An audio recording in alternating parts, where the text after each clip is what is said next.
Mimi kwanza kabisa ninawapongeza sana wazee wa wilaya ya Kinondoni kufanya kongamano hili kwa ajili ya kumwenzi muasisi wa hili taifa, Mwalimu Julius Kambarage Nyerere, ambaye alikuwa ni kinara wa amani, ni kinara wa ukombozi katika bara la Afrika. Hakuna kiongozi mwingine yoyote duniani ambaye anachukua nafasi kama alionayo Mwalimu Nyerere, ambaye bahati mbaya hatujawahi kumpa nafasi yake anayostahili. Mtu ambaye alijitoa mhanga yeye pamoja na taifa lake, akatoa fedha, akamwaga damu ya watu wake kwa ajili ya mataifa mengine. Kwa hiyo Mwalimu Nyerere kwa kweli tunapomkumbuka katika siku ya leo, basi tuamini kabisa na tujifunze kwa vijana wetu ambao wanapaswa kuelewa dhabihu kubwa sana ambao Mwalimu alitoa. Alafu kitu kingine tena ni nini ambacho tunajifunza cha msingi sana tunapoelekea uchaguzi? Amani ni jambo muhimu sana katika dunia hii, lakini hata mbinguni, kwa sababu vitabu vya dini vyote vinatueleza tudumishe amani. Kwa wale wa Kristo, Bwana Yesu Kristo alisalimia kwa amani, anasema amani iwe nanyi, ndio maana ya salamu alaikum. Ndo vitabu vya dini vinatuhimiza amani. Ni amani ukiwa nayo katika familia, katika taasisi na katika taifa, ndipo unaweza ukaleta maendeleo.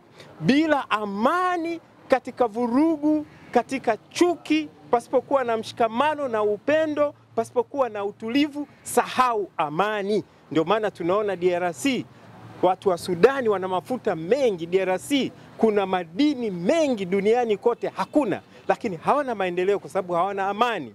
Kwa hiyo tunapo kwenda kwenye uchaguzi, kwanza naomba niwakumbushe Watanzania wenzangu wazingatie zile R4, wasizibeze. Zile ndizo zinatengeneza amani ya taifa letu. Unapoongea maridhiano, kwamba kunapokuwa na mgogoro wowote mnakaa chini mnaongea. Lakini kitu kingine cha msingi ambacho wanadamu wengi wamekikosa leo, wako vitani, ni ustahimilivu.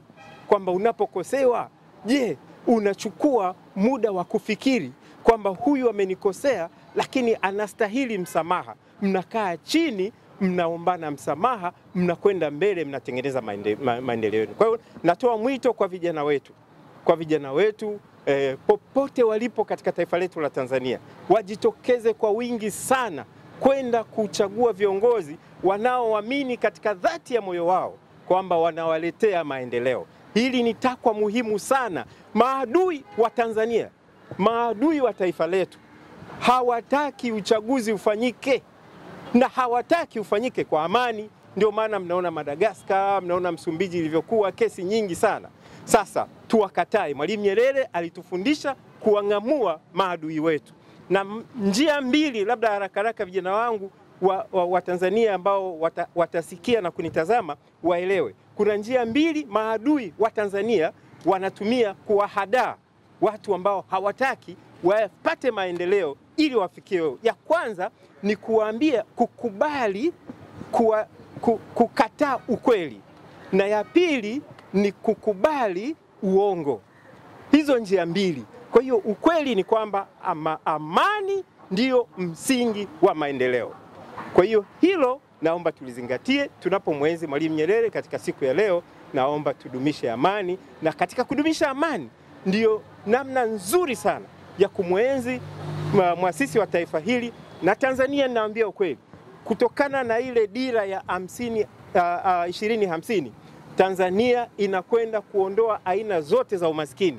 Tanzania inakwenda kuondoa utegemezi kwa 100% kama dira inavyotuelekeza. Kwa hiyo ni kwa sababu ya amani. Tukiwa na amani tutafikia hayo malengo. Na vijana mliopo sasa hivi, kwa kweli hilo ni la kwenu, mtapata maendeleo makubwa, fursa zitakuwapo nyingi. Kwa hiyo jamani, tuhimize amani, tujitokeze kwenda kupiga kura. Mungu abariki sana.